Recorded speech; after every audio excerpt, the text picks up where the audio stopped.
ขอ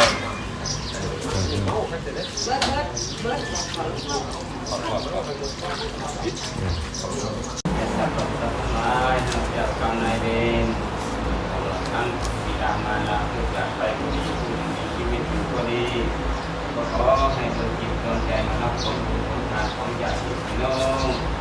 สำหรับทุกคนที่ได้ร่วมกันเป็นพลังในวันนี้ก็ขอให้พระศาสนามารับเนื้อและข้อคิดในใจเด้อยะถามะริวะหาตุลาตาลิปุเรนติสาการังเอวเมวะอิโตทินังเปตานังอุปกัปปะเต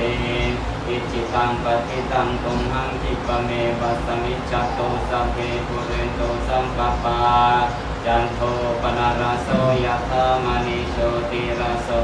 ยะถามิติโยวิวันจันตุสัพพะโร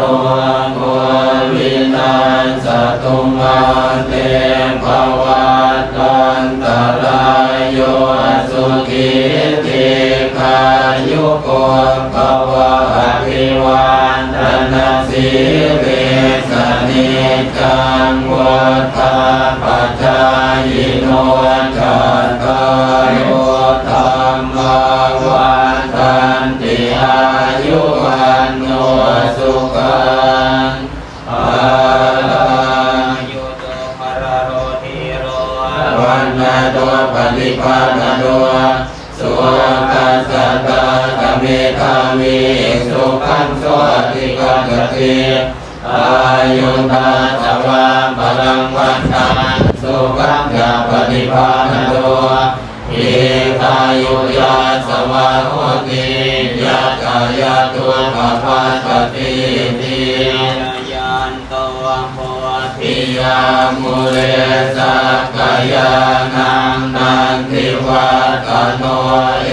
วังกวังวิจโยโหอิทยันสุจยมังกะเลอัปปลาจิตตปัลลังเกสิเสปะตาริโกกะเลอภิเสเกสัพพะพุทธานังอัปปะปะโตภะโม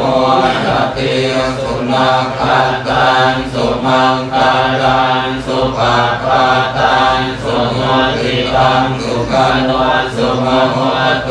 จัสสุยิตังธัมมัจจาริสุปะทานทินังกายกรรมังวาจากรรมังปะทานทินังปะทานทินังมโนกรรมังปณิทิเตปะทานทินังปะทานทินังนิกัตตวานะพันกันปาราธิ